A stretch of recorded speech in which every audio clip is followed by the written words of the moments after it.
नमस्कार दोस्तों, आपका स्वागत है आपके अपने चैनल स्टडी वाइन्स ऑफिशियल पर। तो आज की इस वीडियो में हम भारत के प्रमुख मंदिरों को कवर करेंगे जो हर एक एग्ज़ाम में पूछे जाते हैं।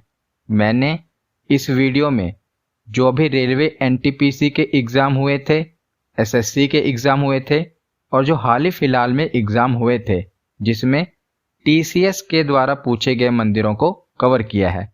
तो ये सभी मंदिर आपके लिए वेरी वेरी इंपॉर्टेंट हैं, इसीलिए एक बार पूरी वीडियो को लास्ट तक जरूर देखना ताकि आपका इस टॉपिक से एक भी प्रश्न गलत ना हो। तो चलिए बिना देरी किए हुए वीडियो को शुरू करते हैं। तो चलिए वीडियो की शुरुआत करते हैं और सबसे पहले हम मंदिरों की निर्माण शैली देख लेते हैं। तो निर्माण शैली के बारे में ज़्यादा डीप में तो आज हम नहीं पढ़ेंगे, पर कुछ बेसिक चीज़ें मैं आपको बता देता हूं जो आपके एग्ज़ाम के लिए इम्पोर्टेंट हैं और पूछी गई हैं। तो चलिए देख लेते हैं। तो जो मंदिर होते हैं इनकी मुख्यतः 3 प्रकार की शैलियां होती हैं, यानी कि मुख्यतः भारत में देखा जाए तो 3 प्रकार के मंदिरों का डिजाइन देखा जाता है। कौन कौन सा? तो पहली है नागर शैली, दूसरी है द्रविड़ शैली और तीसरी है बेसर शैली। तो ये शैलियों में अंतर क्या है? तो जो उत्तर भारत में आप मंदिर देखते हैं ये मुख्यतः नागर शैली के होते हैं और जो दक्षिण भारत के मंदिर होते हैं ये मुख्यतः द्रविड़ शैली के होते हैं। और इन दोनों शैलियों को मिलाकर एक नई शैली है, इसका नाम है बेसर शैली। तो ये नागर और द्रविड़ इन दोनों शैलियों का मिला जुला रूप है। तो आपको याद रखना है, जब भी आपसे पूछा जाए कि नागर शैली के मंदिर कहाँ पर देखने को मिलते हैं तो उत्तर भारत में देखने को मिलते हैं और द्रविड़ शैली के मंदिर दक्षिण भारत में देखने को मिलते हैं और बेसर शैली जो है इन दोनों ही शैलियों का मिला जुला रूप है। तो याद रखिएगा। तो सबसे पहले हम देखते हैं मामा भांजा मंदिर। ये कहाँ पर है? तो ये छत्तीसगढ़ में है। वैसे तो ये मंदिर भगवान शिव को समर्पित है, लेकिन जो इसका नाम है मामा भांजा मंदिर, तो इसका नाम मामा भांजा मंदिर क्यों पड़ा? तो कहा जाता है कि मामा और भांजा 2 शिल्पकार थे जिन्होंने ये मंदिर सिर्फ एक ही दिन में पूरा करने का काम मिला था और वो मंदिर इन्होंने एक ही दिन में बनाया था। तो उन्हीं के नाम से ये मंदिर का नाम रखा गया है मामा भांजा मंदिर। तो आपसे एग्जाम में ये पूछा जाएगा कि मामा भांजा मंदिर कहाँ पर है? तो मामा भांजा मंदिर छत्तीसगढ़ में है। तो उसके बाद देखते हैं, तो आपको केरल में 2 मंदिर याद रखने हैं। एक है पद्मनाभ स्वामी मंदिर और दूसरा है सबरीमाला मंदिर। ये दोनों ही बहुत बार एग्जाम में पूछे गए हैं। तो जो पद्मनाभ स्वामी मंदिर है ये भगवान विष्णु का मंदिर है और ये कहाँ पर है? जैसा कि मैंने आपको बताया केरल में है, केरल के तिरुवनंतपुरम में। इसके संस्थापक कौन थे इस मंदिर के? तो राजा मार्तंड। आपसे एग्जाम में अभी तक यही पूछा गया है कि पद्मनाभ स्वामी मंदिर कहाँ पर है, तो आपको यही याद रखना है कि ये केरल में है। अगर इसके संस्थापक पूछ लिए जाए तो वो है राजा मार्तंड। उसके बाद देखते हैं सबरीमाला मंदिर। तो ये मंदिर काफ़ी चर्चाओं में रहता है और एग्जाम में बहुत बार पूछा भी गया है। तो इसमें प्रमुख देवता कौन है? तो भगवान अयप्पन। और ये कहाँ पर है? तो केरल में है। तो इसके निर्माता कौन है? तो मान्यता अनुसार जो इसके शिल्पकार हैं वो भगवान परशुराम हैं। तो आपसे यही पूछा गया है अभी तक कि सबरीमाला मंदिर कहाँ पर है? तो केरल में है। इनके देवता के बारे में भी पूछा गया है, तो भगवान अयप्पन है प्रमुख देवता, याद रखिएगा। तो केरल में 2 मंदिर आपको याद रखने हैं, पद्मनाभ स्वामी मंदिर और सबरीमाला मंदिर। तो आगे हम देखते हैं, तो कर्नाटक राज्य में भी आपको 2 मंदिर याद रखने हैं। कौन कौन से? एक है विरूपाक्ष मंदिर और दूसरा है गोमतेश्वर मंदिर। तो विरूपाक्ष मंदिर भगवान शिव का मंदिर है और यह है कहाँ पर? तो कर्नाटक राज्य में। इसके संस्थापक कौन हैं? तो कृष्णदेव राय इसके संस्थापक हैं। कौन से मंदिर के? विरूपाक्ष मंदिर के। ये एग्जाम में पूछा गया है कि विरूपाक्ष मंदिर के संस्थापक कौन थे? तो कृष्णदेव राय इसके संस्थापक थे। उसके बाद देखते हैं गोमतेश्वर मंदिर। तो ये भी कर्नाटक में है और गोमतेश्वर मंदिर भारत के कर्नाटक राज्य में श्रवणबेलगोला नामक तीर्थ स्थल में है और इसे बाहुबली मंदिर के नाम से भी जाना जाता है। तो एनटीपीसी के एग्जाम में पूछा गया था कि बाहुबली मंदिर के नाम से किसे जाना जाता है? तो गोमतेश्वर मंदिर को ही बाहुबली मंदिर के नाम से जाना जाता है और ये कर्नाटक राज्य में स्थित है। तो यह मंदिर प्रमुख रूप से 17 मीटर ऊंची भगवान बाहुबली की प्रतिमा के लिए प्रसिद्ध है। तो ये जो आप प्रतिमा देख रहे हैं, यह भगवान बाहुबली की 17 मीटर ऊंची प्रतिमा है, जिसके लिए यह मंदिर प्रसिद्ध है। कौन सा? गोमतेश्वर मंदिर। उसके बाद देखते हैं स्वर्ण मंदिर यानी कि गोल्डन टेम्पल। तो इस मंदिर की नींव लाहौर के साईं मियां मीर नाम के एक मुस्लिम सूफी संत ने रखी थी। वेरी वेरी इंपॉर्टेंट, इस नाम को जरूर याद रखिएगा। बहुत बार एग्जाम में पूछा गया है कि स्वर्ण मंदिर की नींव किसके द्वारा रखी गई थी? तो स्वर्ण मंदिर की नींव साईं मियां मीर के द्वारा रखी गई थी, जो कि एक मुस्लिम सूफी संत थे। और पंजाब के अमृतसर में यह मंदिर है, स्वर्ण मंदिर। और यह मंदिर सिखों के लिए सबसे बड़ा गुरुद्वारा है, याद रखिएगा। और चौथे सिख गुरु रामदास जी ने इसकी शुरुआत की थी और 5वें गुरु अर्जन देव जी ने इसकी स्थापना की थी। किसकी? स्वर्ण मंदिर की। सबसे ज़्यादा इम्पोर्टेंट ये है कि ये अमृतसर में है और उससे भी ज़्यादा इम्पोर्टेंट ये है कि इसकी नींव किसने रखी थी? तो इसकी नींव साईं मियां मीर ने रखी थी। उसके बाद देखते हैं कामाख्या मंदिर। तो कामाख्या मंदिर असम के नीलांचल पर्वत पर स्थित है। कौन से पर्वत पर? नीलांचल पर्वत। यह भी नाम याद रखिएगा पर्वत का। और यह मंदिर शक्ति की देवी सती का मंदिर है। और इसके निर्माता कौन थे? तो इसके निर्माता मल्लेश वंश के राजा थे। और कामाख्या मंदिर में अंबुबाची मेले का आयोजन हर साल किया जाता है। Very very important. कौन सा मेला? अंबुबाची मेला। तो जितने भी प्रमुख मेले और त्यौहार हैं जो कि टीसीएस के द्वारा पूछे गए हैं आपके एग्जाम में, मैंने सभी को एक ही वीडियो में कवर किया हुआ है। अगर आपने वो वीडियो नहीं देखी तो स्टैटिक जीके की प्लेलिस्ट में जाकर जरूर देख लेना, मेले और त्यौहार वाली वीडियो। वहां पर मैंने आपको बताया था कि अंबुबाची का मेला कहाँ पर लगता है? तो असम के कामाख्या मंदिर में लगता है। तो आगे है उड़ीसा। उड़ीसा के 2 मंदिर आपको याद रखने हैं। पहला है कोणार्क मंदिर और दूसरा है लिंगराज मंदिर। तो कोणार्क आपको पता है सूर्य मंदिर है, जो कि उड़ीसा के पवित्र शहर पुरी में स्थित है। और इसके निर्माता कौन है? तो इसका निर्माण राजा नरसिंह देव प्रथम के द्वारा 13वीं शताब्दी में किया गया था। ये एग्जाम में पूछा गया है कि कोणार्क मंदिर का निर्माण किसने करवाया? तो राजा नरसिंह देव प्रथम के द्वारा इसका निर्माण करवाया गया है। और कोणार्क का सूर्य मंदिर को ब्लैक पैगोडा के नाम से भी जाना जाता है। इसे ही ब्लैक पैगोडा भी कहा जाता है। तो यह है कोणार्क मंदिर। उसके बाद देखते हैं लिंगराज मंदिर। तो लिंगराज मंदिर नाम से ही क्लियर है, भगवान शिव को समर्पित ये एक मंदिर है जो कि उड़ीसा के भुवनेश्वर जिले में स्थित है और सबसे पुराने मंदिरों में से, उड़ीसा के सबसे पुराने मंदिरों में से ये एक है। और इस मंदिर का निर्माण सोमवंशी राजवंश के राजाओं द्वारा किया गया था। यह भी एग्जाम में पूछा तो नहीं गया, पर याद रखेगा, पूछा जा सकता है। पर यह मंदिर बहुत बार पूछा गया है कि लिंगराज मंदिर कहाँ पर स्थित है? तो ये उड़ीसा में स्थित है।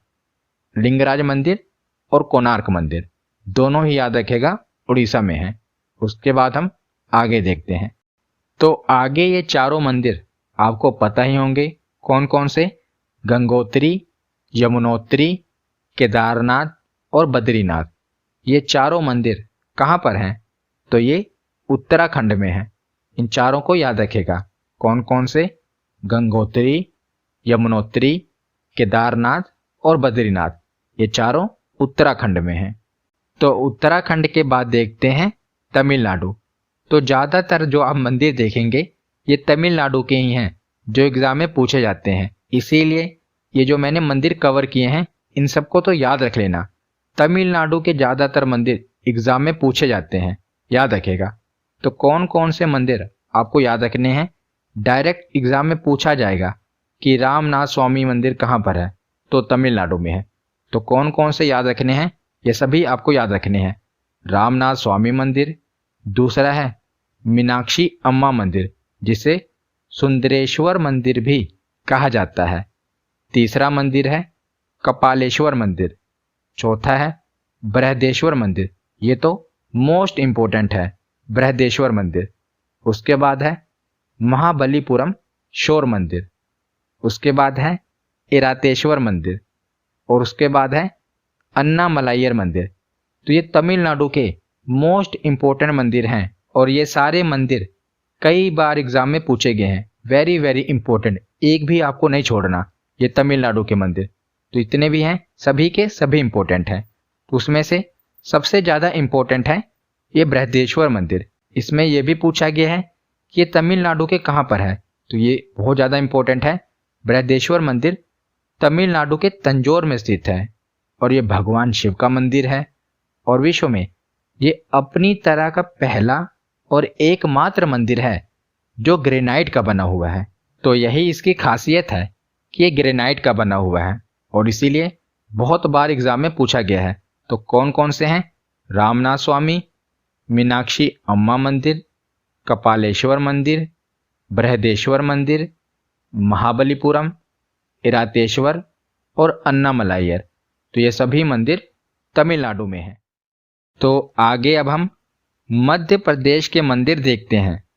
तो मध्य प्रदेश में आपको 3 मंदिर याद रखने हैं। कौन कौन से?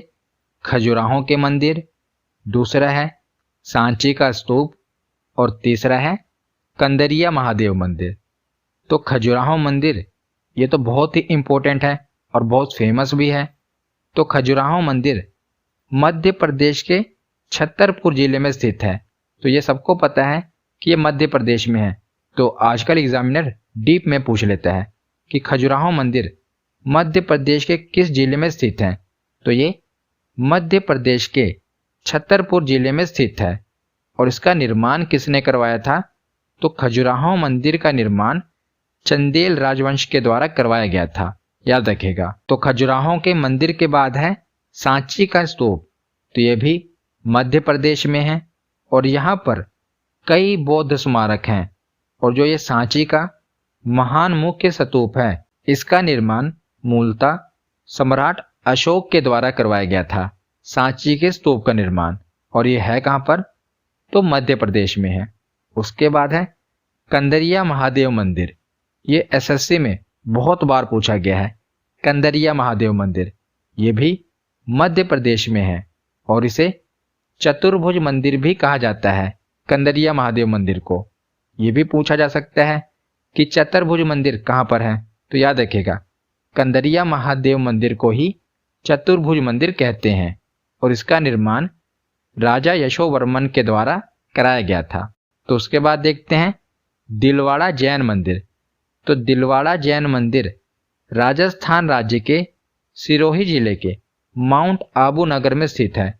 तो राजस्थान के माउंट आबू में है दिलवाड़ा जैन मंदिर और दिलवाड़ा जैन मंदिर 11वीं से 13वीं शताब्दी के दौरान चालुक्य राजाओं द्वारा कौन कौन से?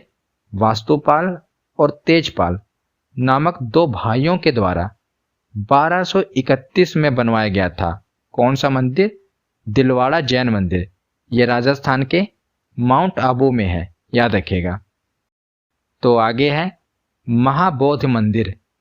तो महाबोध मंदिर बोध गया में स्थित बिहार राज्य का एक हिस्सा है और महाबोधि मंदिर भगवान बुद्ध की ज्ञान प्राप्ति के स्थान पर स्थित है।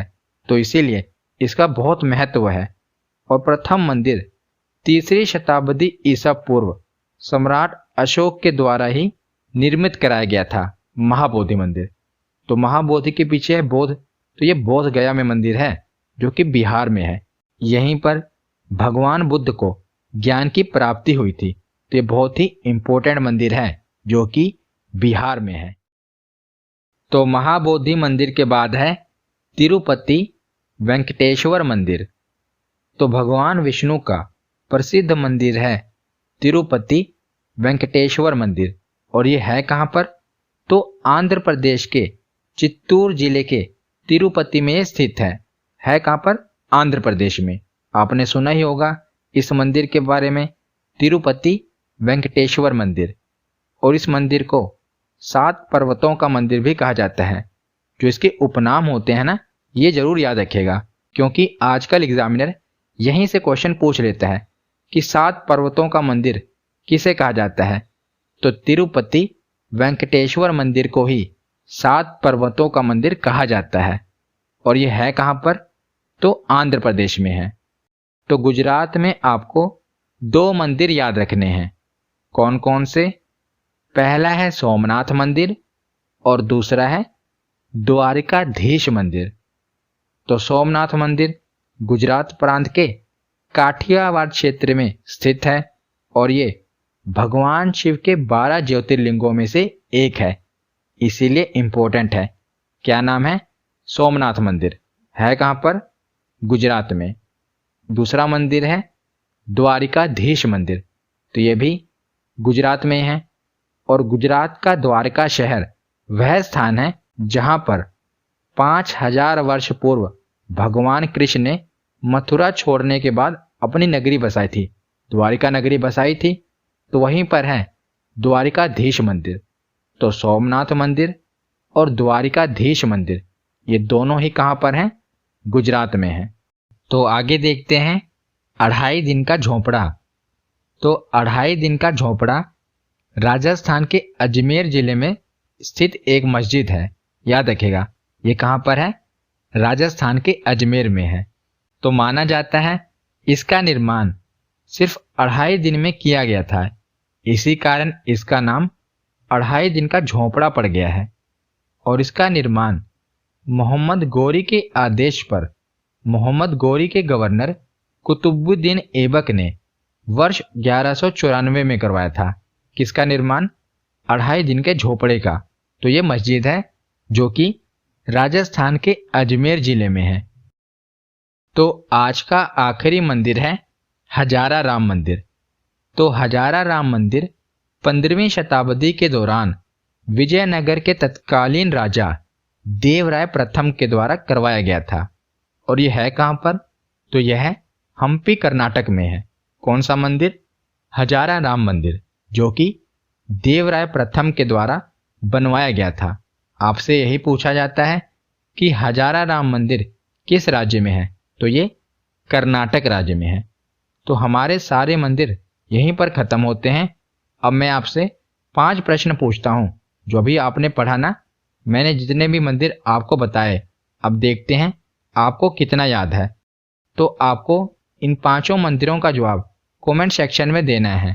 तो पहला मंदिर है कि लिंगराज मंदिर कहाँ पर स्थित है। दूसरा है कामाख्या मंदिर कहाँ पर स्थित है। तीसरा है सबरीमाला मंदिर कहाँ पर स्थित है। चौथा है मामा भांजा मंदिर और 5वां है दिलवाड़ा जैन मंदिर। तो इन 5 मंदिरों के बारे में आपको बताना है कि ये किस राज्य में स्थित हैं। कमेंट सेक्शन में जरूर बताइएगा। तो आज की ये वीडियो यहीं पर ख़त्म होती है। कैसी लगी ये वीडियो कमेंट सेक्शन में जरूर बताना। धन्यवाद।